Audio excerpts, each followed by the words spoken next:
بسم الله الرحمن الرحيم.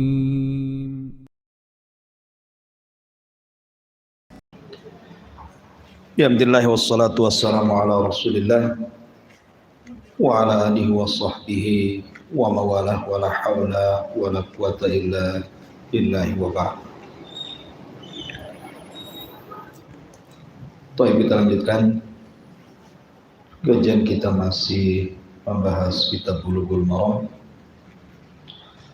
dan kita masuk pada hadis dari Abdullah ibnu Umar radhiyallahu anhu.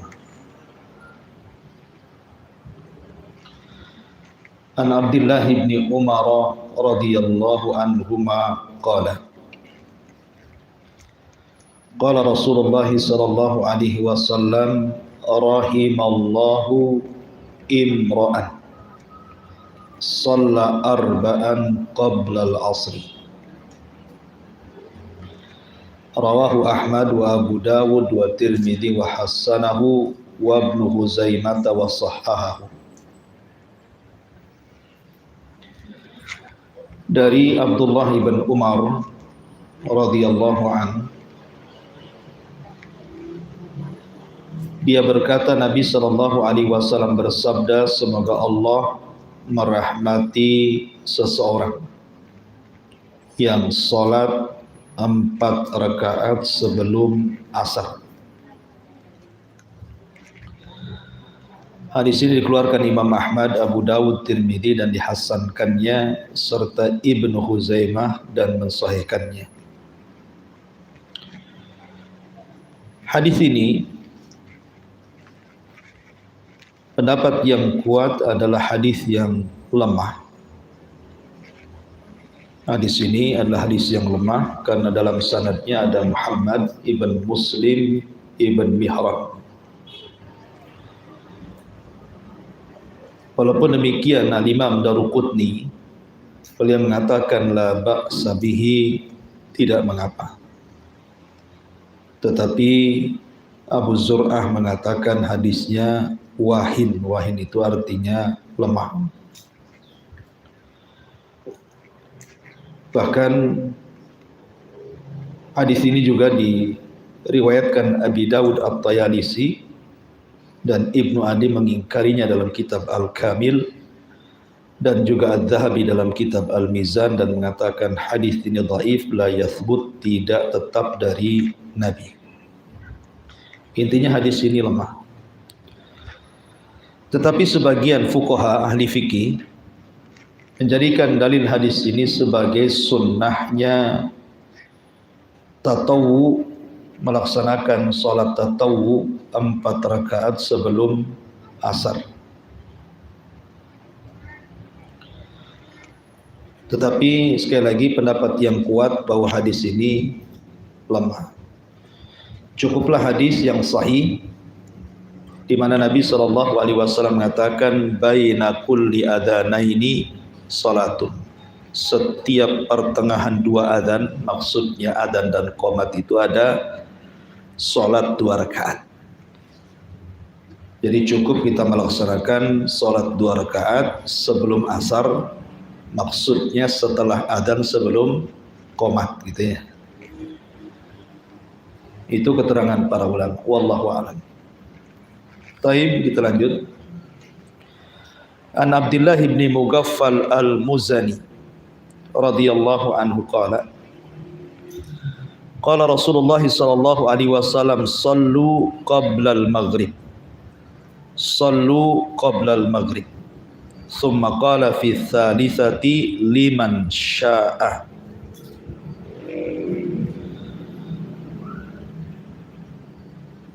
Kemudian karahiyata an yattakhidahan nas sunnatan, rawahul Bukhari.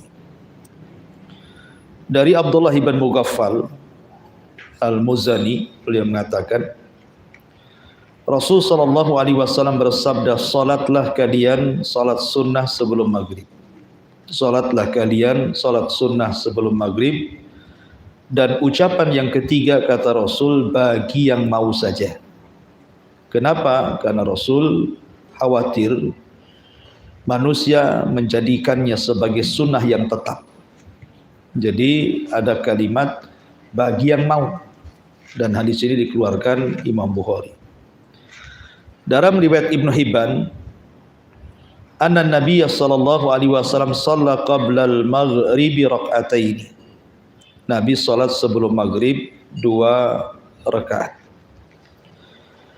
Kemudian juga riwayat Muslim dari Anas, kunna nusalli rak'ataini ba'da ghurubisy syamsi wa kana an-nabiyyu sallallahu alaihi wasallam yarana falam ya'murna wa lam yanhana.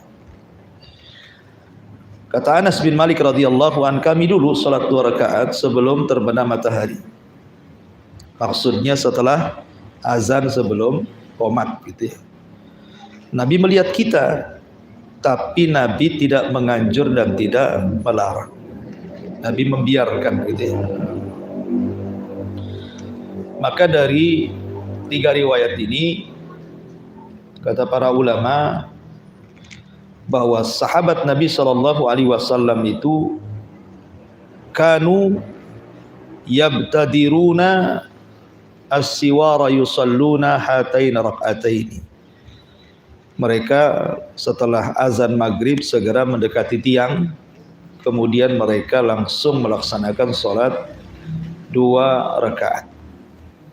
Dan Uqbah bin Amir, seorang sahabat, sampai mengatakan, inna kunna naf'aluhu ala ahdi Rasulillah sallallahu alaihi wasallam. Kami melakukan hal itu di masa Rasul sallallahu alaihi wasallam masih hidup. Dari sini maka hukum salat 2 rakaat sebelum maghrib itu hukumnya sunnah, tetapi bukan rawatib. Ya, dia sunnah saja, dia tidak termasuk salat rawatib yang disebut dengan qobliyah atau ba'diyah. Karena dalam hadis Bukhari tadi, liman sya'a, bagi yang mau mengerjakan saja.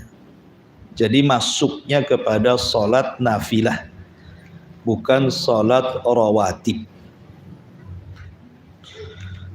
Apalagi ada sebagian ulama memakruhkan, justru makruh salat 2 rakaat sebelum maghrib, di antaranya Imam Malik dan Imam Syafi'i. Imam Malik dan Imam Syafi'i mengatakan makruh, tidak perlu salat sebelum maghrib itu. Yang mengatakan sunnah itu pendapat Imam Ahmad dan juga Ishaq, dan itu pendapat yang kuat berdasarkan hadis Bukhari tadi. Taib, ini salat sunnah sebelum maghrib. Kemudian hadis selanjutnya, an Aisyah radhiyallahu anha qalat,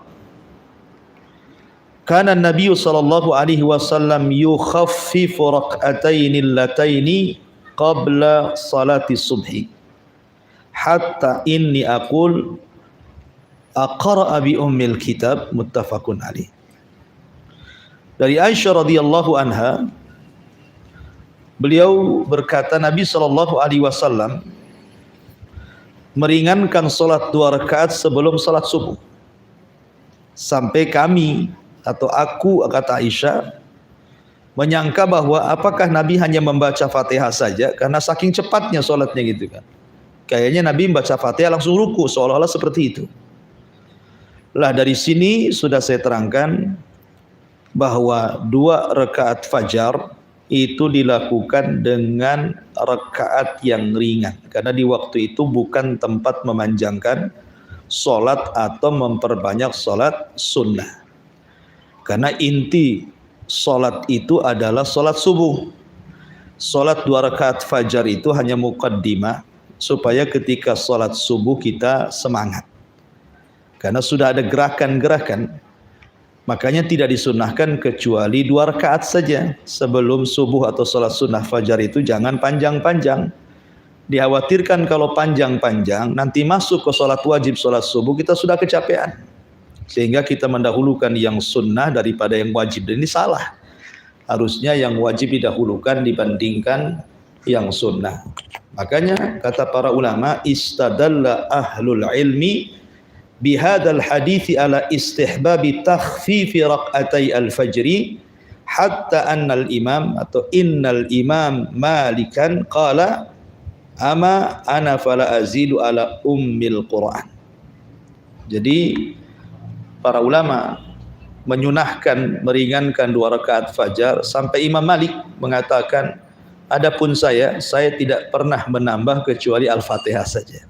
Bahkan Imam Malik tidak baca surat dia. Kalau 2 rakaat fajar itu Imam Malik Fatihah dua-duanya, nggak ada surat, langsung ruku, langsung sujud gitu ya. Itu perbuatan Imam Malik karena ingin mencontoh ringannya sholat itu. Saking pendeknya sholat itu sampai Imam Malik mencukupkan membaca Fatihah saja.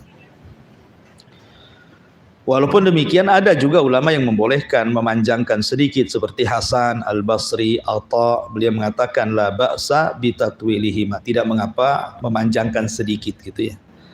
Tetapi Al-Imam Ibnul Munzir beliau mengatakan ammal iqtisar ala qiraati ummil kitab fala uhassinuhu wala i'adata ala man fa'ala dzalik wa uhibbu an yaqra'a fihi bima rawaina anna an-nabiyya sallallahu alaihi wasallam yaqra' bihi wa yukhaffifuhuma ahabbu ilayya littiba'is sunnah. Tapi Imam Abdul Munzir beliau memberikan komentar bahwa mencukupkan membaca Al-Fatihah itu aku tidak anjurkan. Tetapi bagi yang melakukannya tidak perlu diulang sholatnya. Tapi saya suka kalau seseorang itu membaca Al-Fatihah dan surat, sebagaimana Nabi juga membaca demikian dan meringankannya, itu lebih dekat dengan sunnah. Kata Al-Imam Ibnul Munzir rahimahullahu ta'ala. Dan itulah pendapat mayoritas para ulama, hendaklah membaca Fatihah dengan sedikit dari Al-Quran dan meringankan bacaannya. Jadi jangan sampai kemudian tidak sama sekali membaca surat. Walaupun ada ulama yang melakukannya, saya katakan seperti Imam Malik tadi, ya kan? Taib. Dan pembahasan salat fajar sudah panjang lebar kemarin kita jelaskan. Ini hanya pengulangan saja. Kemudian juga an Abi Hurairah radhiyallahu anhu anna Nabiy sallallahu alaihi wasallam qara'a fi raq'atay al-fajri qul ya ayyuhal kafirun wa qul huwallahu ahad, rawahu Muslim. Dari Abi Hurairah radhiyallahu anhu, Nabi sallallahu alaihi wasallam membaca pada 2 rakaat fajar itu dengan qul ya ayyuhal kafirun pada rakaat pertama dan qul huwallahu ahad pada rakaat kedua. Dan ini surat yang disunnahkan dibaca. Karena qul ya ayyuhal kafirun dengan qul huwallahu itu makna isinya kurang lebih. Makanya dua surat itu disebut suratul Ikhlas. Ya, kalau disebut surah Al-Ikhlas itu berarti 2 surat.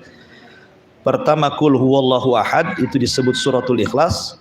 Kemudian yang kedua qul ya ayyuhal kafirun juga disebut suratul Ikhlas gitu ya. Karena dua-duanya bicara tentang ubudiyah.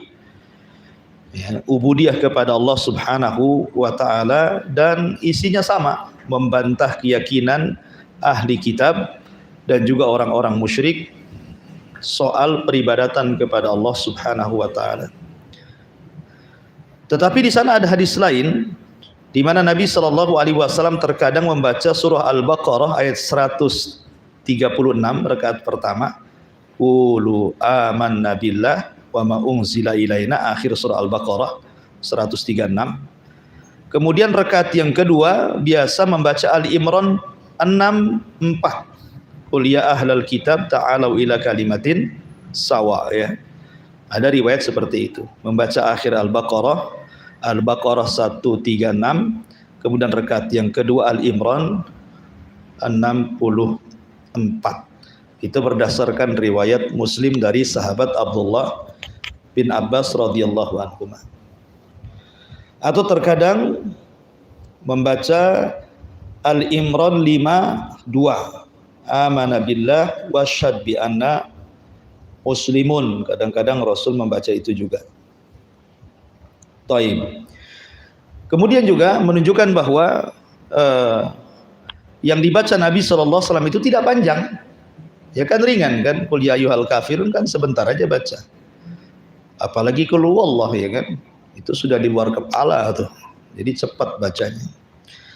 Kemudian an Aisyah radhiyallahu anha qalat kana Nabi sallallahu alaihi wasallam idza shalla raq'atay al-fajri ittaja'a 'ala syiqqil ayman. shikkihil aimani. Rawahul Bukhari. Kata Aisyah radhiyallahu anha, Nabi SAW apabila salat 2 rakaat fajar, setelahnya sebelum menanti qomat, biasanya Rasul merebahkan badannya ke arah lambung sebelah kanan. Hadis ini dikeluarkan Imam Bukhari. Kemudian yang sama juga dari Abi Hurairah radhiyallahu anhu, dia mengatakan Rasul bersabda, "Idza shalla ahadukum rak'ataini qabla salati subhi falyattaji' ala jambihil ayman." Apabila salah seorang di antara kalian salat 2 rakaat sebelum subuh, maka merebahlah badan kalian di atas lambung sebelah kanan. Dari sini sering saya jelaskan ke ibu-ibu bahwa inilah waktu kedua Nabi SAW tidur. Ya, jadi ini disunnahkan bagi yang malamnya salat malam. Ya, karena apabila Nabi SAW mendengar suara adzan pertama dikumandangkan Bilal, adzan kedua dikumandangkan Abdullah ibn Umi Maktum, atau terkadang dibalik. Kadang Abdullah ibn Umi Maktum adzan pertama, kadang Bilal adzan kedua. Tapi kebanyakan Bilal itu adzan pertama. Berdasarkan hadis Rasul, apabila kalian mendengar adzan Bilal, makan minum sampai kalian mendengar adzannya Ibnu Umi Maktum. Maksudnya makan minum di sini silahkan sahur. Ya, masih ada kesempatan untuk sahur kalau masih mendengar adzannya Bilal. Karena adzan Bilal adzan pertama. Dan dari adzan pertama ke adzan kedua itu tidak lama, ya hanya sekitar 20 sampai 30 menit saja. Karena itu kan tujuannya adzan pertama itu membangunkan orang sholat subuh. Dari sini kata para ulama bahwa akhir tidurnya seorang muslim itu adalah di adzan pertama. Karena Rasulullah SAW apabila selesai melaksanakan qiyamul lail kemudian mendengar adzan pertama, Rasul mengatakan apa? Fal yarji qaimuha wal yastaikidna imuha. Hendaklah yang sudah salat malam sudah berhenti istirahat. Kan dia sudah sholat malam kan, capek kan. Kenapa? Untuk mempersiapkan subuh. Supaya jangan kecapean subuhnya. Jangan pula kemudian orang itu perhatian terhadap sholat malamnya kuat, sholat subuhnya pula lemah gitu ya. Terbalik, jangan mendahulukan yang sunnah dibandingkan yang wajib. Makanya ketika habis sholat malam itu disuruh untuk tidur. Ya, tidur sekitar 20 menit. Dari adzan pertama ke adzan kedua. Itu pun setelah adzan pertama, kemudian adzan kedua ittija gitu ya, mendekati subuh.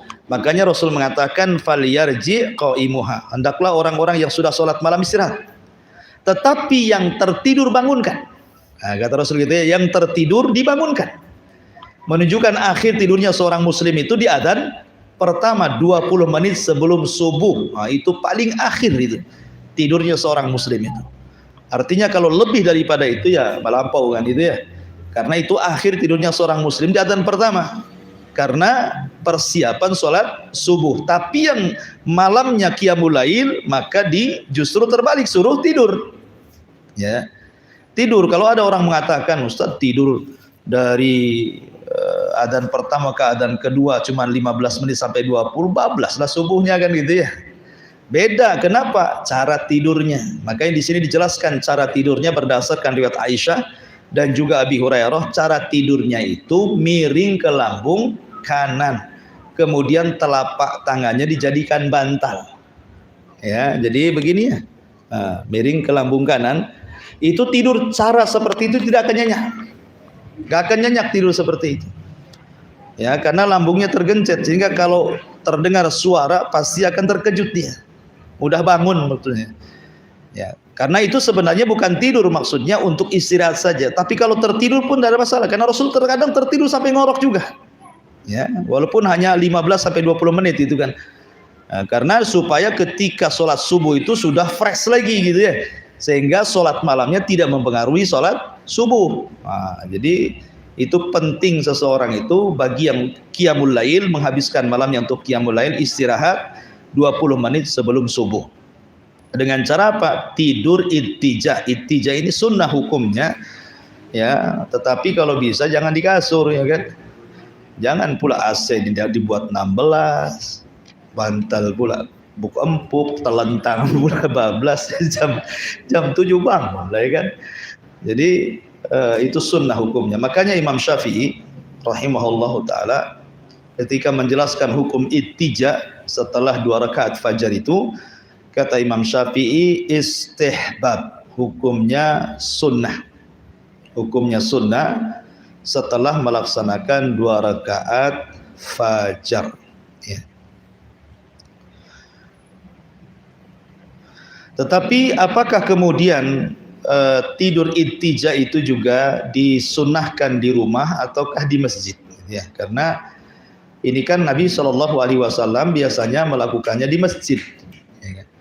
Al-Hafidz Ibnu Hajar rahimahullah ta'ala dalam kitab Fathul Bari beliau mengatakan, "Dhahaba ba'du salafi ila istihbabiha fil baiti dunal masjid." Sebagian ulama salaf bahwa tidur itu dilakukan di rumah bukan di masjid. Dan ini sebagaimana riwayat dari Ibnu Umar, dikuatkan sebagian guru-guru kami bahwa Rasul tidak pernah tadi saya katakan Rasul di masjid. Yang betul adalah bi annahu lam yanqul anin Nabi SAW annahu fa'alahu fil masjid. Rasul tidak pernah melakukan tidur ittija itu di masjid. Artinya Rasul melakukan di rumah karena memang rumahnya juga dekat dengan masjid kan. Dan juga telah sahih dari Ibnu Umar bahwa beliau yuhassibu man yaf'alu fil masjid. Bahwa Ibnu Umar sampai agak sedikit keras gitu ya, melarang bagi orang yang melakukannya di masjid. Mungkin bahasa kita ya jangan tidur gitu ya. Artinya bahwa ittija ini sunnah di rumah ya, berdasarkan perkataan Al-Hafidz Ibnu Hajar dan asar daripada Ibnu Umar radhiyallahu anhu. Jadi kalau sudah di masjid ya di masjid baca Quran lah sambil nunggu qomat gitu ya. Taib, ini sampai di sini pembahasan salat sunnah fajar. Kita masuk pada qiyamul lail. An Ibni Umar radhiyallahu anhu maqala qala Rasulullah sallallahu alaihi wasallam salatul laili masna masna fa idza khashiya ahadukumus subha shalla rak'atan wahidah tutiru lahu ma qad shalla muttafaqun alaih wa li khamsati wa sahahahu Ibnu Hibban salatul laili wan nahari masna masna wa qala an-Nasai hadza khata'un. Dari Ibnu Umar dia mengatakan Rasul bersabda salat malam itu hendaknya dilakukan 2 rakaat salam 2 rakaat salam. Apabila salah seorang di antara kalian takut terlewati subuh, maka salatlah 1 rakaat. Maksudnya salat witir. Ya. Kemudian dalam riwayat yang disahihkan Ibnu Hibban, salat malam atau salat siang itu dilakukan 2 rakaat salam, 2 rakaat salam. Taib. Bicara tentang salat malam, pertama keutamaan malam dibandingkan siang. Mana yang lebih utama, waktu malam atau siang? Maka ulama mengatakan bahwa malam lebih afdol dibandingkan siang. Dengan berbagai alasan. Satu, karena malam itu tempat berkhalwat kita dengan Allah.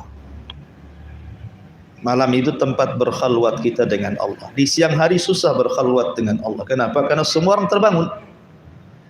Semua orang sibuk dengan dunia. Sehingga kalau kita berkhalwah itu agak kesulitan. Tapi kalau malam, mudah seseorang itu berkhalwat berdua-duaan dengan Allah Subhanahu wa ta'ala. Yang kedua, hadis tentang turunnya Allah Subhanahu wa ta'ala di sepertiga malam. Di mana Nabi SAW bersabda, yanzilu rabbuna ila sama'id dunya fi kulli thuluthil lailil akhir wa dhalika kulla lailatin. Thumma yaqulu Allahu azza wa jalla li ibadihi man yas'aluni fa'utiyah wa man yad'uni fa'astajibalah wa man yastaghfiruni fa'aghfiralah. Jadi Allah Subhanahu wa ta'ala turun ke langit dunia pada sepertiga malam akhir itu setiap malam. Kemudian Allah Subhanahu wa ta'ala berfirman kepada hamba-hambanya, siapa yang minta ku beri, siapa yang berdoa ku kabulkan, siapa yang minta ampun ku ampuni dosa-dosanya. Dan itu setiap malam. Dan itu hanya di malam, bukan di siang hari. Allah tidak pernah mengatakan demikian di siang hari. Allah hanya mengatakan di malam hari, menunjukkan bahwa malam lebih utama dibandingkan siang. Kemudian juga dalil yang menunjukkan malam itu lebih utama dibandingkan siang adalah peristiwa Isra dan Mi'raj. Isra Mi'raj dilakukan bukan di siang hari, tapi di malam hari, selepas salat Isya. Nabi SAW kemudian diperjalankan dari Masjidil Haram ke Masjidil Aqsa yang disebut dengan Isra. Kemudian dari Masjidil Aqsa ke Sidratil Muntaha yang disebut dengan Mi'raj. Dan malam itu pula Rasul turun dan kembali ke Haram. Menunjukkan bahwa peristiwa itu terjadi di malam hari. Menunjukkan malam hari adalah waktu yang sangat istimewa. Makanya sholat sunnahnya juga istimewa. Sholat sunnah di malam hari jauh lebih utama dibandingkan sholat sunnah di siang hari. Kemudian juga malam hari mudah seseorang itu tafakur. Bertafakur kepada Allah Azza wa Jalla lebih mudah dibandingkan di siang hari.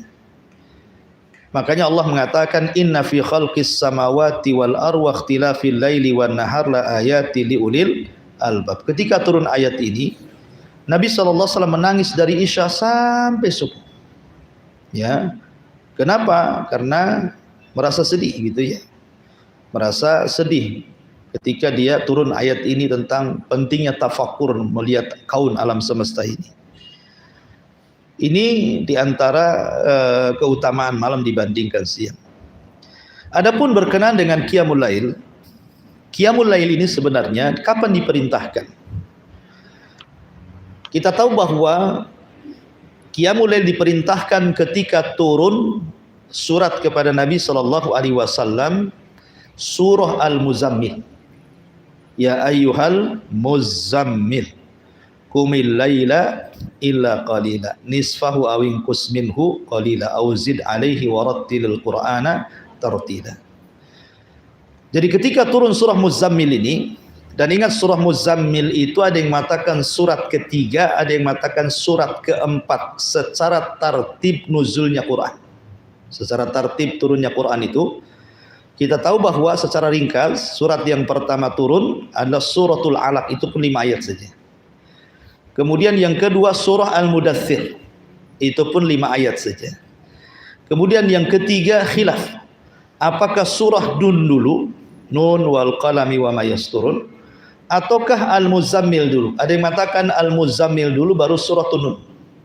Artinya di antara dua ini, imma surah Muzammil itu surah keempat setelah Nun, imma surah Muzammil itu surah ketiga baru setelah itu turun surah Nun. Kemudian setelah itu turun surah Al-Lahab. Kemudian setelah itu baru surah Al-Fatihah.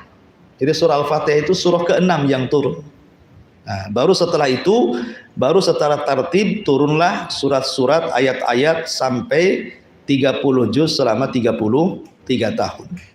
Dari sini kita tahu tertib nuzul Quran itu Al-Alaq, Al-Mudaththir, Al-Muzammil, Nun, Al-Lahab, kemudian Al-Fatihah, gitu ya. Lah ketika turun surah Al-Muzammil, surah Al-Muzammil ini, maka surah Al-Muzammil itu satu-satunya surat dalam Al-Quran dari 30 juz itu yang akhir surat memansuh hukum awal surat. Jadi akhir surat itu di akhir ayatnya dalam surah Al-Muzammil itu memansuh, menghapus hukum awal surat. Satu-satunya surat dalam Al-Quran. Karena di permulaan Al-Quran Allah mengatakan ya ayyuhal muzammil qumil laila illa qalila. Kalimat qumil laila, berdiri salat malam, di sini tanpa dibedakan antara Nabi dan juga para sahabat atau umatnya, salat malam bagi mereka wajib. Karena ada perintah. Jadi pada permulaan salat tahajud itu, salat malam, maka hukumnya wajib baik bagi Rasul ataupun bagi umatnya. Tetapi di akhir ayat dalam surah Muzammil juga menghapus hukum awalnya. Jadi yang wajib itu sholat malam bagi Nabi saja, tapi sunnah bagi umatnya, gitu ya. Makanya kenapa Nabi SAW itu sampai pecah-pecah kakinya, karena setiap malam wajib bagi dia sholat malam karena ingin mendapatkan maqam mahmudah syafaatul udma pada hari kiamat. Sampai suatu ketika Aisyah radhiyallahu anha mendapati Rasul pecah-pecah kakinya. Kata Aisyah radhiyallahu anha, maksudnya Rasul itu istirahatlah. Bukankah engkau sudah diampuni dosanya yang telah, yang sedang, yang akan datang? Tapi Rasul mengatakan, afala akuna abdan syakura. Salahkah saya menjadi hamba yang bersyukur? Aisyah, biarkan saya sholat gitu ya. Jadi sholat wajib, sholat malam bagi Nabi itu hukumnya wajib. Tapi bagi kita hukumnya sunnah, karena dengan turunnya akhir daripada surah Muzammil menghapus tentang wajibnya hukum sholat tahajud bagi umat Rasul. Dan ini salah satu rahmat yang Allah Subhanahu wa taala turunkan kepada kita. Jangankan qiyamul lail, salat 5 waktu saja kadang-kadang kita ini melalaikan waktunya, ya, kadang tepat waktu, kadang di tengah waktu, kadang di ujung-ujung waktu ya. 5 waktu saja kita sudah kerepotan untuk tepat waktu, apalagi ditambah qiyamul lail gitu ya. Maka lebih susah lagi. Maka ini salah satu rahmat. Hukumnya dari wajib menjadi sunnah, artinya yang mengerjakan dapat pahala, yang meninggalkan pun tidak berdosa. Rahmat mana lagi yang Allah Subhanahu wa taala anugerahkan kepada kita. Baik. Sedikit bicara tentang qiyamul lail. Pertama kita akan membahas tentang hal-hal yang bisa membantu. Kadang-kadang orang berpikir susah kali saya ini bangun malam untuk melaksanakan qiyamul lail, ya. Adakah di sana kiat-kiat gitu ya, supaya orang itu mudah bangun malam dan melaksanakan qiyamul lail? Ada, saya sudah catat di sini sekitar berapa ini? Ya 10 lebih gitu ya. Pertama, al-ikhlasu lillahi azza wa jalla. Pertama, niatkan kepada Allah Subhanahu wa taala bahwa dia ingin bangun malam. Jadi pertama niat. Sebab kalau seandainya ibu bablas sekalipun dan masuk di waktu subuh, berarti niat itu sudah dinilai pahala. Tidurnya ibu itu berpahala jadinya kan, karena niat tidur itu ingin bangun malam, sholat malam. Subhanallah, hanya dengan niat saja sudah dapat pahala. Wa inna likulli imri'in ma nawa. Ini yang pertama. Karena bagaimanapun salahul amali bi salahil qalbi. Kata ulama, baiknya amalan seseorang itu diakibatkan karena baiknya hati seseorang. Kalau hatinya baik, memang ingin sholat malam, pasti Allah akan perbaiki tidurnya. Maka dia akan dibangunkan walaupun tanpa menghidupkan alarm. Kemudian yang kedua, an yastashira murida qiyamil laili annallaha yad'uhu lil qiyam. Merasa bahwa dia terpanggil dengan perintah Allah, bahwa dia harus bangun, ya, ini undangan Allah. Secara logika begini Bu ya, kalau seandainya seseorang ibu ditelepon nih sama Pak Wali Kota, ya kan, suami ibu lah yang ditelepon sama Pak Wali Kota. Pak Wali Kota datang dari Jakarta, datangnya itu jam 3 malam, ya, tolonglah jemput saya. Kira-kira ibu jemput nggak? Jemput, nggak mungkin jam 3 bangun jam 3, pasti jam 2 ibu udah bangun kan. Ini yang datang Pak Wali nih, kalau nggak dijemput masalah nanti kan gitu ya, malu lagi gitu ya. Bukan hanya itu saja, mobilnya dicuci dulu besoknya, ya, sebelum itu mobilnya dicuci dulu, diparfumi dulu, nggak enak berantakan gitu ya. Artinya itu Pak Wali Kota tuh yang datang tuh, persiapannya luar biasa gitu kan. Sampai kadang-kadang nggak tidur dia habis isya itu, takut bablas ya kan, karena jam 3 dia harus ke bandara tuh. Nah ini yang minta Pak Wali nih. Nah ini yang minta Allah Subhanahu wa taala, yang menciptakan kita, yang memberikan nikmat kepada kita, ya, masa kemudian kita tidak merasa terundang? Nah itu logikanya seperti itu ya. Nah, artinya coba dalam niat itu kita ada undangan dari Allah nih, malam-malam harus bangkit dan bangun. Yang ketiga, ma'rifatu fadli qiyamil lail. Orang kalau tahu keutamaan sesuatu, pasti orang itu akan mudah melakukannya. Seperti umpamanya ibu saya tawari pekerjaan di rumah saya, satu hari gajinya 1 juta, ya. Wow, seneng lah. Hanya cukup jaga rumah saja. Tolong Bu, saya mau safar seminggu, tolong ibu tinggal di rumah saya gaji 1 hari 1 juta. Pasti semua akan berjubel di rumah. Saya aja Ustaz, 1 juta satu hari cuma nunggu rumah aja gitu kan ya. Artinya bahwa dengan mengetahui keutamaan seseorang itu pasti akan suka gitu ya. Ini kalau kerjaan gaji besar pasti suka tuh. Yang biasa jam 8 datang itu jam 6 udah datang tuh. Gajinya gede gitu.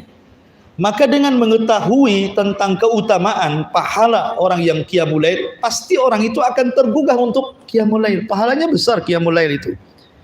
Gimana tidak gitu ya? Pahala qiyamul lail itu sampai-sampai Allah Subhanahu wa taala mengatakan dalam Al-Qur'an, wa Qur'anal fajri kana masyhuda. Itu malam itu disaksikan para malaikat kita.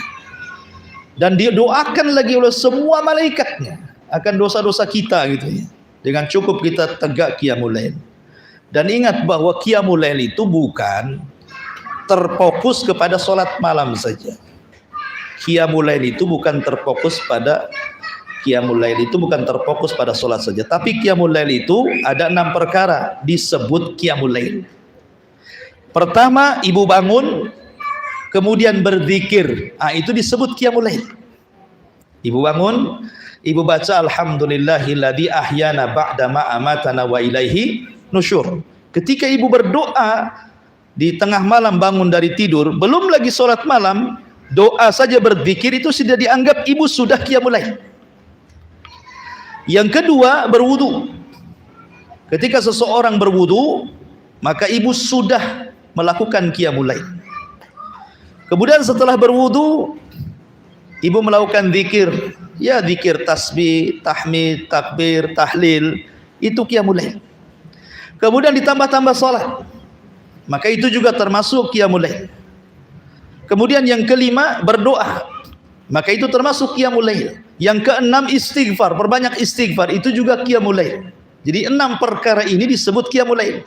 Walaupun ibu tidak salat malam, tapi ibu banyak istighfar, ibu sudah qiyamul lail. Gitu loh. Walaupun hanya berwudu, itu sudah qiyamul lail. Walaupun emaknya ini terbangun, tahu-tahu pengen kencing malas sholat malam gitu ya, wudu saja, habis itu tidur lagi. Itu sudah qiyamul lail itu. Walaupun tentu ya pahala akan berbeda-beda. Orang yang memborong semuanya tentu pahalanya lebih banyak kan gitu ya. Orang yang berzikir, kemudian berdoa, kemudian membaca doa sebelum tidur, kemudian wudu, kemudian sholat, istighfar, tentu akan lebih banyak pahalanya. Tetapi cukup mamanya malas sholat malam, ibu baca Quran saja, itu sudah qiyamul lail. Jadi qiyamul lail itu artinya menghidupkan malam. Itu qiyamul lail itu. Dengan ibadah kepada Allah, dan ibadah itu kan mencakup istighfar, baca Quran, berzikir, sholat, berwudu, itu semua ibadah. Jadi tidak harus menghususkan seseorang harus sholat malam gitu ya kan. Orang itu kan ada iqbal dan idbar. Hati seseorang itu terkadang ada iqbal. Iqbal itu artinya semangat. Idbar itu artinya futur. Kan tidak setiap malam kita semangat kan, mesti ada futurnya. Mungkin ibu malas karena mungkin 1 hari itu kerja keras sehingga malamnya malas bangun. Sudahlah cukup bangun malam, berwudu, baca Quran sebentar, tidur lagi gitu ya. Maka itu sudah qiyamul lail juga namanya. Jadi qiyamul lail tidak mesti dengan sholat, walaupun afdolnya tentu dengan sholat. Dan yang bisa menghilangkan ikatan setan 3.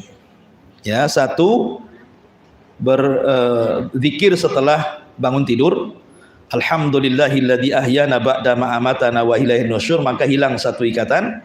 Kemudian yang kedua berwudu, maka hilang 2 ikatan. Kemudian yang ketiga salat, hilang 3 ikatan. Karena setiap kita ini sebelum tidur, setan akan menguasai tengkuk kita, semua manusia. Ya, setan akan datang kemudian mengikat tengkuk setiap hamba. Kenapa tengkuknya? Karena ubun-ubun itu tidak ada yang bisa menguasai kecuali Allah. Nasiyatim biyadi. Ubun-ubun itu berada di tangan Allah. Setan tidak bisa menguasai ubun-ubun orang. Maksudnya ubun-ubun itu depan. Ini ubun-ubun namanya. Setan tidak bisa menguasai otak depan. Setan itu hanya menguasai otak belakang. Lah otak belakang kita itu diikat sama setan 3 ikatan. 3 ikatan diikat. Sehingga ketika mendekati sepertiga malam, maka setan akan membisikkan di telinga kita, nim naumatan tawilah, tidurlah, malam masih panjang, tidur gitu ya. Sampai kemudian subuh bablas lah qiyamul lail. ya kan? Jadi disuruh tidur dikipas-kipas sama setan tuh ya. Tidur, ngapain bangun tidur katanya kan. Mimpi-mimpi yang indah. Jadi ketika itulah seseorang bisa susah untuk bangun kecuali orang yang dirahmati. Sebelumnya sudah ada niat bangun gitu ya. Kemudian dia terbangun. Kalau ingin hilang 3 ikatan ini, karena 3 ikatan ini menentukan hidup ibu di pagi hari. Ya, semangat tidaknya, hatinya baik dan tidaknya gitu ya. Itu ditentukan dengan 3 ikatan ini. Kalau kita bisa melepaskan 3 ikatan ini, pertama dengan berzikir setelah bangun tidur, hilanglah 1 ikatan, kemudian berwudu setelah tidur, hilanglah 2 ikatan, kemudian sholat walaupun hanya 1 rakaat witir, hilang 3 ikatan, maka paginya kata Rasul, orang ini akan baik hatinya dan akan semangat hidup. Dan orang ini akan diberikan kesehatan yang tidak diberikan kepada orang yang tidak pernah melakukan qiyamul lail. Jadi menentukan bangunnya tuh. Ya, jadi dari sini menunjukkan bahwa 3 perkara ini yang bisa menentukan hilangnya 3 ikatan. Tapi kalau seandainya ingin qiyamul lail saja, membaca Quran gitu ya, ya itu juga termasuk qiyamul lail. Kemudian di antara hal-hal yang bisa membantu qiyamul lail adalah an-nadharu fi halis salafis salihin. Lihatlah kondisi para salafun saleh. Sampai Abu Hanifah rahimahullahu taala itu disebut al-watad. Ya, al-watad. Watad itu seperti pasak yang ditancap. Ibu kalau buat tenda kan ada pasaknya itu. Ya, pasak. Jadi Abu Hanifah itu saking khusyuknya salat, tidak bergerak gitu ya. Itu seperti pasak yang ditancap Abu Hanifah. Dan kita tahu Abu Hanifah itu satu di antara 4 ulama yang pernah menghatamkan 1 Al-Quran dalam 1 rakaat witir. Ya, yang tentu yang pertama sahabat Utsman ibn Affan, kemudian Tamim ibn Aus Ad-Dari. Ya, itu juga orang yang pernah menghatamkan Quran. Kemudian Abu Hanifah, kemudian Sufyan Ats-Tsauri. Ini 4 orang terkenal nih. Perhatian mereka kepada Quran luar biasa. Maksudnya ketika sholat luar biasa. Perhatian mereka kepada Quran dalam sholat. Utsman bin Affan, Tamim ibn Aus Ad-Dari, Abu Hanifah dan Sufyan Ats-Tsauri ini luar biasa. Mereka pernah menghatamkan Al-Quran dalam 1 rakaat witir. Kemudian juga yang nomor 5, an-naumu ala al-janibil aiman. Tidur mengarah ke samping kanan, karena itu mudah bangun. Kemudian yang nomor 6, an-naumu ala taharah. Usahakan tidur sebelumnya berwudu. Ustaz, saya kan sudah berhubungan dengan suami istri, junub, masa wudu? Ya, gak apa-apa wudu, karena wudu sebelum tidur bukan alasan karena junub. Itu karena sunnah sebelum tidur. Mau junub nggak junub sama saja gitu. Tidur apa wudu dulu. Kemudian yang nomor 7, at-tabkir bin naum. Nah, ini yang paling penting, menentukan jam tidur. Menentukan jam tidur itu karena Nabi SAW dan para sahabat itu kan tidur mereka habis Isya, karena Rasul memang menganjurkan tidak boleh ngobrol setelah Isya dan tidak boleh tidur sebelum Isya ya. Setelah maghrib tidak boleh tidur, tapi setelah Isya jangan ngobrol. Maksudnya obrolan-obrolan yang tidak ada manfaatnya ya. Kalau untuk kajian ya tidak apa-apa, tapi di zaman sekarang kan hadis ini tidak berlaku, apalagi dengan banyaknya warung kuliner tengah malam ya. Makin banyaknya food court, ada lagi angkringan tepi danau, ada lagi sampai ke mana-mana kan. Yang viral-viral itu penasaran pula, malam pula bukanya kan, bukan siang itu ya. Angkringan itu malam rupanya bukanya. Itu pula yang menjadikan orang tidak bisa tidur tepat waktu itu. Nah, sehingga ya wajar kalau seandainya orang tidak bisa bangun malam itu ya karena jam tidur pun tidak pernah diperhatikan. Kalau kita mengikuti tidurnya Rasul habis Isya, dan itu secara kesehatan juga sudah diteliti, memang tidurnya Rasul itu mukjizat. Karena Rasul itu mengatur soal tidur, tapi Rasul tidak mengatur soal makan. Rasul itu hanya mengatur soal tidur saja. Kalau makan Rasul tidak mengatur. Walaupun dijelaskan Rasul itu makan itu biasanya makan itu paling akhir sebelum maghrib. Kecuali lagi puasa, maka Rasul makan setelah maghrib gitu ya. Tapi kan Rasul tidak menganjurkan, ya maksudnya perbuatan Rasul seperti itu. Kalau pagi kurma 7 butir sarapannya. Kemudian siang baru makan berat, kemudian sore juga makan berat tetapi sebelum maghrib. Kalau tidak puasa, kalau puasa setelah maghrib. Tapi kan tidak dianjurkan. Lain dengan tidur. Ya, Rasul itu menganjurkan sekali tidur itu dalam bentuk perintah lagi. Seperti umpamanya tidur siang. Rasul memerintahkan kilu fa inna syaitan la yakil. Tidurlah siang karena setan tidak pernah tidur siang, itu kan dianjurkan. Kemudian Rasul memakruhkan bicara setelah Isya, artinya sangat dicintai tidur setelah Isya gitu ya. Kemudian juga Rasul membiasakan ittija sebelum subuh. Lah itu kalau tidur memang Rasul menganjurkan. Kenapa? Karena di balik tidur itu ada mukjizat Nabi. Ya salah satunya mungkin kesehatan tadi. Maka yang nomor 7 at-tabkir bin naum, ya melihat jam waktu tidur itu menentukan bangun malam. Kemudian juga yang nomor 8 al-muhafadzatu 'alal adhkari syar'iyyati qabla naum.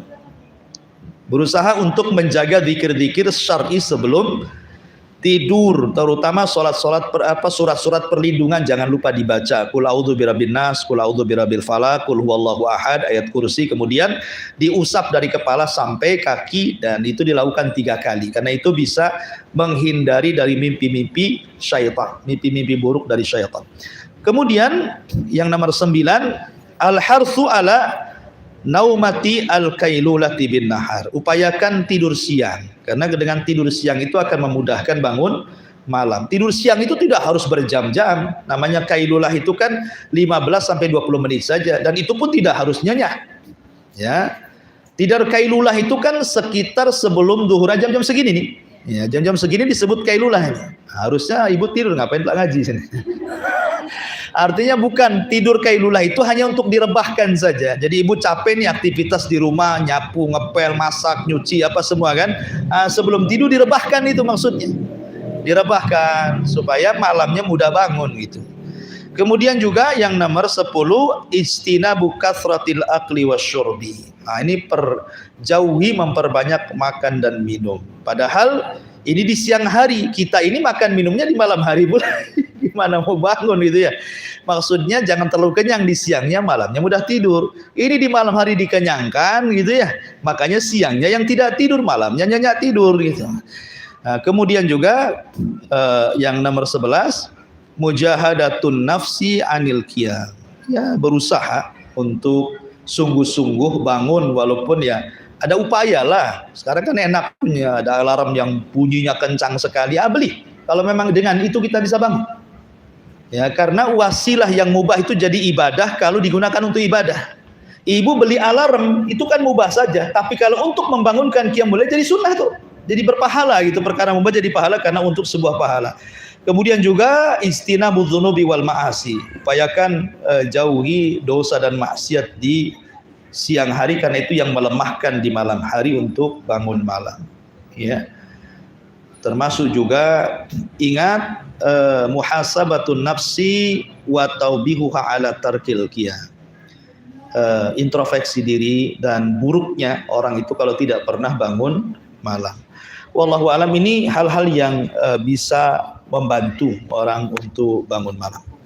Kemudian adapun tentang keutamaan salat malam sendiri, satu, salat malam ini termasuk sifat-sifatnya hamba Allah Ar-Rahman. Sebagaimana Allah mengatakan dalam Al-Qur'an, wa ibadur rahman alladzina yamshuna 'alal ardi haunan wa idza khatabahumul jahiluna qalu salama walladzina yabituna li rabbihim sujjadan wa qiyama. Jadi sifat-sifat hamba-hamba Allah yang Rahman adalah orang walladzina yabituna li rabbihim, orang yang di malam hari dia bangun sujud dan berdiri menghadap Rabb Allah.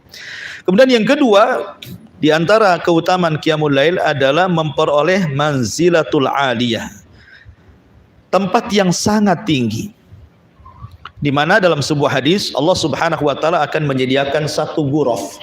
Ghuraf itu kamar. Kamar itu terbuat dari kaca jernih, di mana yang dari dalam bisa melihat keluar, yang dari luar bisa melihat ke dalam. Dan kamar itu berada di ketinggian sorga.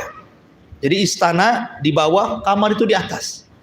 Dan tabiat manusia di dunia pasti ingin meninggikan rumah kan, meningkat jadi 2 lantai, 3 lantai kan. Alasannya apa? Lebih enak, lebih bisa memandang, melihat gitu ya.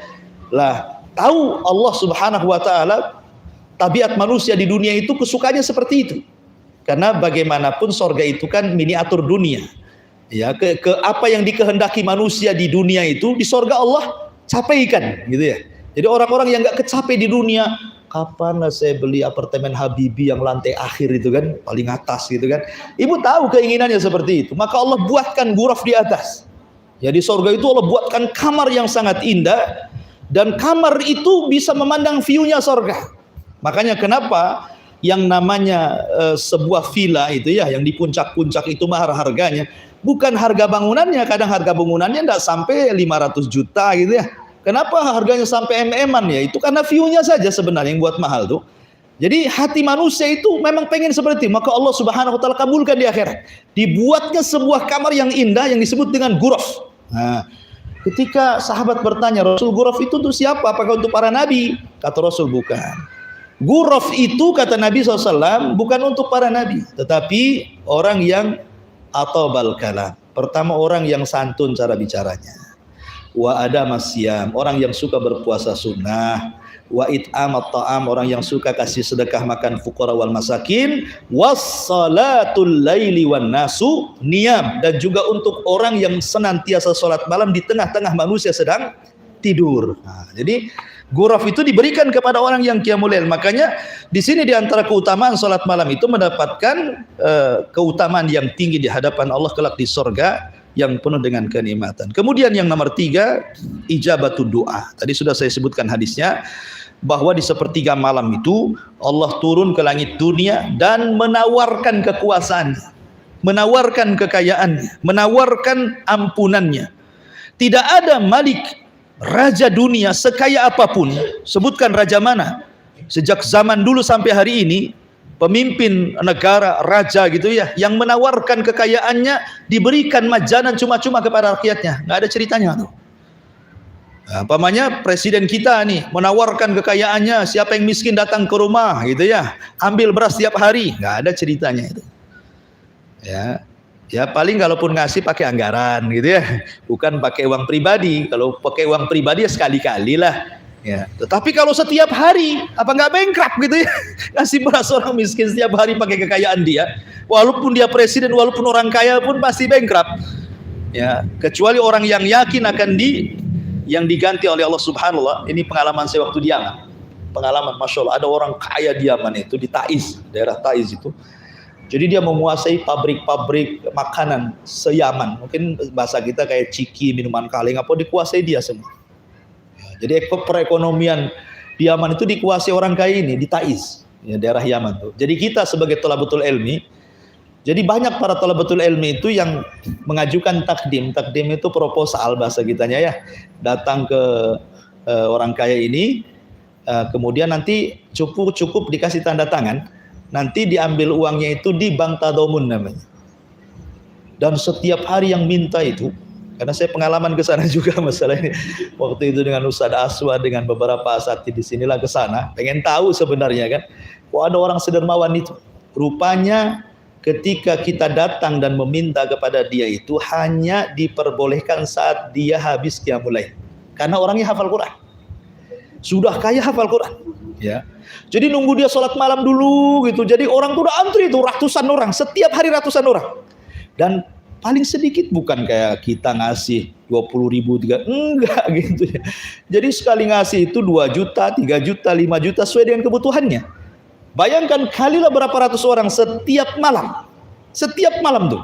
Kita bawa surat gitu kan, nunggu dia qiyamul lail, habis qiyamul lail dia langsung duduk baca Quran, disimak sama orang-orang. Nah, selesai kira-kira sekitar 1 jam sebelum subuh, mulailah orang-orang datang ngantri ngasih kertas jadi tanda tangan. Nanti ngambil uangnya di bank tadamun, bank dia.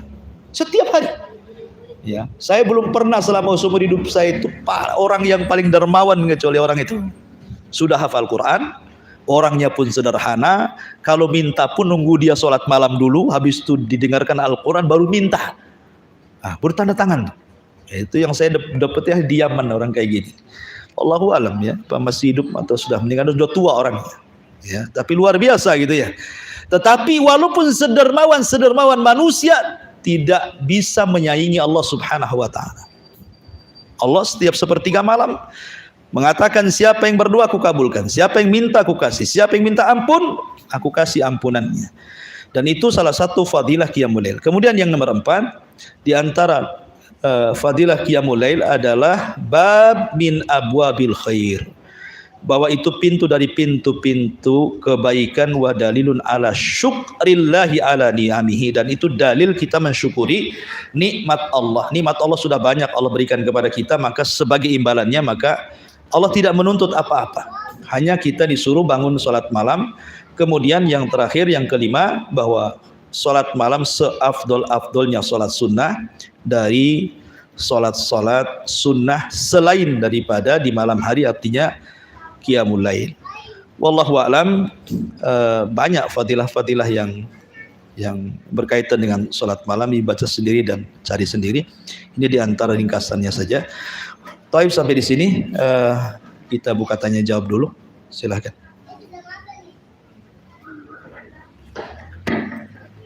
Assalamualaikum Ustaz. Waalaikumsalam. Ustaz mau tanya, tadi kan surat Al-Muzammil di akhir itu untuk ayat yang terakhirnya itu memansuhkan ayat yang sebelumnya.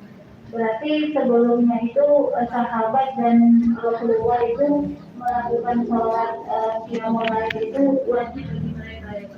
Iya. Jadi sholat malam itu di permulaan itu wajib hukumnya. Jadi tidak sahabat, tidak Rasul, mereka melaksanakan Qiyamul Lail. Bahkan berdosa kalau tidak melaksanakan Qiyamul Lail. Tetapi karena melihat memang ketidaksanggupan para sahabat, maka kemudian Allah Subhanahu wa taala menurunkan akhir surah Al-Muzammil memansuh tentang hukum wajibnya Qiyamul Lail. Dan itu salah satu rahmat kasih sayang Allah kepada kita. Sama lah ketika Rasul salat puasa wisol. Rasul kan puasa wisol. Wisol itu artinya dari sahur ke sahur. Sahurnya di waktu sahur, bukannya di waktu sahur, itu namanya wisol. Sahabat pada awalnya mengikuti cara Nabi berpuasa wisol itu. Tapi melihat sahabat akhirnya sampai ada yang pingsan-pingsan gitu ya, maka Rasulullah SAW kemudian menasihati agar jangan mengikutinya. Alasannya, aku diberikan makan dan minum oleh Allah, kalian diberikan minum sama siapa gitu kan? Aku kuatkan Allah yang memperkuat diriku. Maka akhirnya sahabat pun tidak lagi mengikuti wisolnya Nabi gitu ya. Jadi ada perkara-perkara yang tadinya berlaku kepada para sahabat, tapi Allah tidak akan membebani sebuah syariat kecuali sesuatu yang mampu dilakukan hambanya. Salah satunya Qiyamul Lail. Ya. Jangankan itu sholat 5 waktu saja, Musa alaihi salatu wassalam sudah memprediksi umatmu tidak akan sanggup. Kan Musa mengatakan seperti itu. Ketika syariat sholat 5 waktu, kata Rasul, Allah mensyariatkan bagi umatku sholat 5 waktu. Kata Musa, naik lagi. Umatku tidak akan mampu. Tetapi alasan Rasul, fastahyaitu rabbi, aku sudah malu. Udahlah, nggak apa-apa, 5 waktu saja itu sama dengan 50 waktu. Artinya perkataan Musa menjadi sebuah kenyataan kan. Umat Islam banyak yang nggak mampu kecuali orang yang dirahmati. Makanya kenapa Allah mengatakan wa innaha lakabiratun illa alal khashiin. Salat 5 waktu itu berat kecuali bagi yang khusyuk gitu ya, ringan bagi mereka. Tapi Allah mengatakan wa innaha lakabirah, asalnya berat salat itu. Kecuali orang-orang yang khusyuk maka ringan bagi mereka. Intinya bahwa salat malam itu wajib di awal, kemudian menjadi sunnah di akhir, tetapi bagi umatnya Rasul tetap wajib. Ya, wallahu a'lam.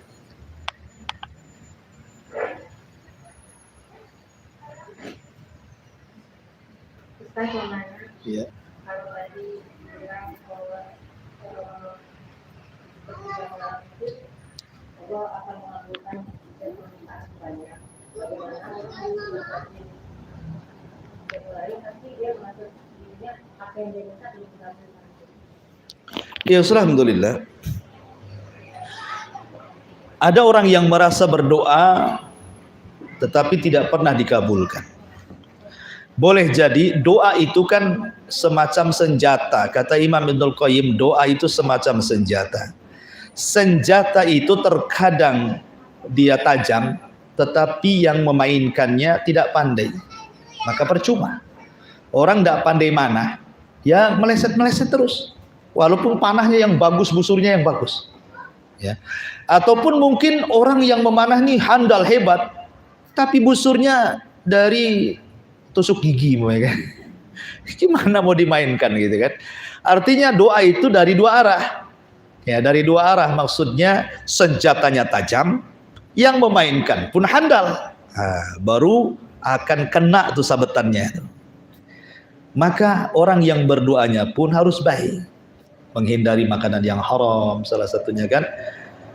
Kemudian tidak berdoa perbuatan dosa, memutus silaturahim, termasuk harus berhusnudzon, kuat yakin dengan Allah akan mengabulkan. Karena ada orang berdoa tidak yakin, ya. Kemudian juga diantaranya jangan tergesa-gesa dengan mengatakan da'autu falam yastajibli, aku sudah terus berdoa kok nggak dikabulkan. Justru nggak dikabulkan kalau dia ngomong begitu gitu ya.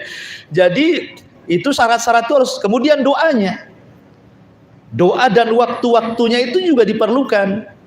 Doanya yang baik, waktunya pun waktu baik, sehingga antara orang dan senjatanya itu klop gitu ya, baru Allah kabulkan.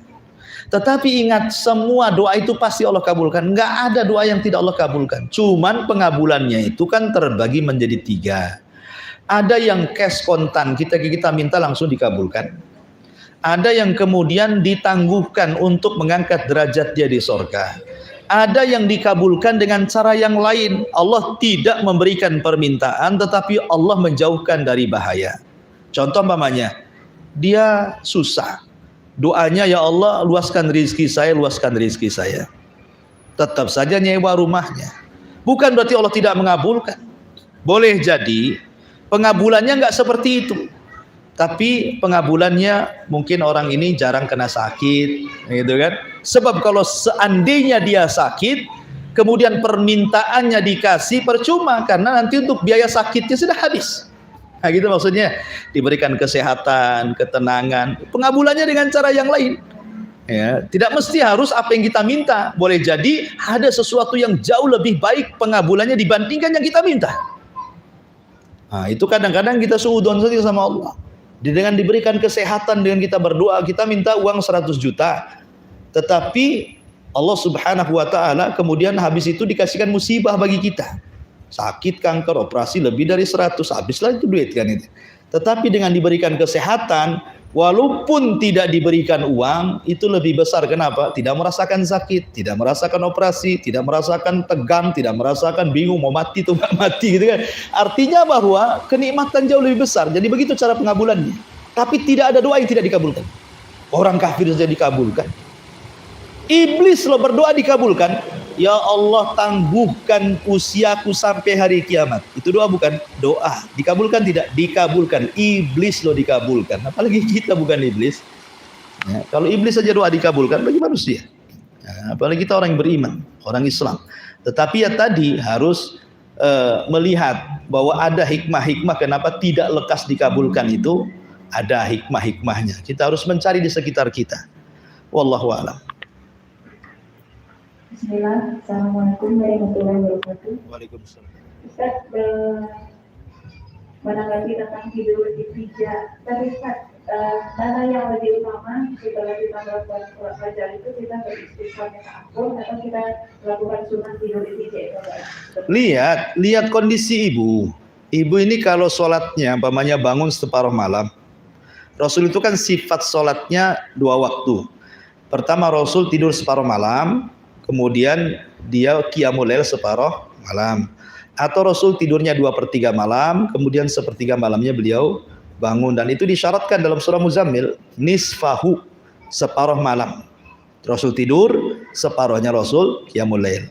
Au zid alai, atau Rasul menambah tidurnya sedikit, dari separuh menjadi 2/3. Nah, kemudian 1/3-nya bangun, gitu ya. Nah, kalau kita lelah, namanya orang sholat malam separuh malam 1 jam berdiri kan lelah bu ya kan. Jangan sampai kemudian kelelahan ini mempengaruhi sholat subuh. Ya jangan sampai. Jangan alasan ngantuk sholat subuh gara-gara qiyamul lail. Mendingan ndak qiyamul lail daripada kemudian sholat subuhnya terlantar. Perhatikan sholat subuh. Tetap sholat subuh itu sholat wajib masalahnya. Qiyamul lail ini sholat sunnah. Ya. Jangan berarti kemudian utamanya banyak, seolah-olah qiyamul lebih hebat dibandingkan subuh, salah. Ya, jadi jangan mengganggu. Nah, makanya kenapa disuruh istirahat itu kan, supaya subuhnya itu fresh lagi, bangkit lagi gitu ya, nggak capek lagi kakinya. Kalau kita sudah capek berdiri, habis itu duduk lagi, pinggang kena gitu kan, sholat subuh udah doyong-doyong tuh sholatnya. Ya. Akhirnya kul huwallah yang dibaca. Sholat malamnya Al-Baqarah, subuhnya pula kul huwallah. Padahal Rasul tidak pernah kurang membaca dari 100 ayat sholat subuh itu. Ustaz, saya tidak hafal Al-Baqarah. Kalau saya 100 ayat saya hafalnya hanya kul ya ayyuhal kafirun kul huwallah. Ya sudah, baca semua. Rakaat pertama kul huwallah, nyambung kul a'udzu birabbin nas, nyambung kul a'udzu birabbil falaq, nyambung gitu kan, diperpanjang. Ya. Atau diulang-ulang enggak apa-apa. Ya, kalau ingin panjang gitu karena hafalan saya terbatas. Ya sudah, di mana surat yang dihafal itulah. Kul huwallah selesai, nyambung. Nah. Gimana? 100 ayat. Paling sedikit Rasul itu 100 ayat. Tetapi itu kalau kita mau mengikuti sunnah Nabi, mau diperpanjang, itu kuat kita kan, lagi semangat gitu ya. Apalagi kalau memang hafal Al-Baqarah, Ali Imran, An-Nisa, ya luar biasa gitu. Tapi kalau yang hafalnya, dan saya nggak yakin itu hafal, cuman surat-surat pendek aja lah, dari Alam Yakunil ke bawah lah kan itu ya. Lam Yakunil ke bawah, Lam Yakunil aja udah panjang tuh. Ya, kayak panjang kalau kita jadi makmum, kapan rukunya Lam Yakunil? Karena terbiasa yang pendek yang dibaca. Wallahu a'lam. Ustaz, ini ada satu pertanyaan titipan. Begini, ada yang bertanya, kan tadi disebutkan kiat-kiat bangun malam.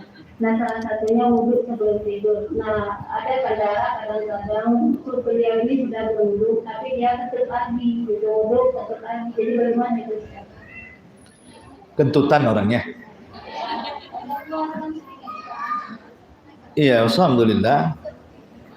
Ya ini kayak orang beser ya, orang beser gitu kan. Wallahu alam, kalau kayak orang kencing-kencingan gitu kan, maka sebagian para ulama kan katanya menggunakan pempes gitu ya. Yang jelas jangan sampai bocor. Ya, sebab kalau bocor berarti bisa batal gitu. Seperti orang di rumah sakit pakai kateter itu kan. Selama tidak bocor, maka ketika sholat tidak ada masalah. Tapi kalau sampai bocor ya sama dengan kencing namanya. Karena memang kondisinya darurah, ad-daruratu tubihul mahdurat. Orang yang sering kentut terus gitu kan, ya. Kalau memang terjadinya terlampau dekat waktunya, tapi kan masa kentut terus 24 jam? Ada ya? Hah? Oh, pas tidur saja. Ya enggak masalah. Enggak, yang penting wudu. Lah sekarang orang yang junub. Orang junub itu kan hadas besar. Lalu apa fungsinya wudu? Wudu kan menghilangkan hadas kecil. Junub ini hadas besar lagi. Tetap aja wudu kan gitu ya. Karena intinya bukan menghilangkan hadas. Sunnah sebelum tidur. Sunnah sebelum tidur wudu itu. Ya wudu saja dan itu sunnah hukumnya. Soal nanti kentut ya tidak ada masalah. Yang penting kan sudah wudu dia. Nah, kalau habis wudu kemudian kentut, wudu lagi kentut, kapan tidurnya? Kasih kentut wudu aja kan gitu. Nah, enggak satu kali saja. Bahkan bukan hanya itu, orang suami mau mengulang melakukan hubungan saja disunahkan wudu. Padahal kan dia sedang junub, belum untuk apa fungsi wudunya. Kalau secara logika wudu menghilangkan hadas kecil, sementara dia sudah junub, hubungan dengan istri itu buat hadas besar. Tapi memang Rasul menyuruh seperti itu sunnahnya. Kalau melakukan hubungan mau menambah 2 kali suruh wudu. Alasannya apa? Ansyat kan, supaya orang itu lebih semangat kan itu. Bukan masalah wudunya, ada hikmah yang lain di balik itu. Sama juga wudu sebelum tidur, kalaupun sudah kentut ya sudah, yang penting sudah wudu. Nah, kemudian berzikir di situ. Allahu a'lam. Ya, saya kira cukup ini sampai setengah 12. Subhanallah bihamdika asyhadu an la ilaha illa anta astaghfiruka wa atubu ilaik. Assalamualaikum warahmatullahi wabarakatuh.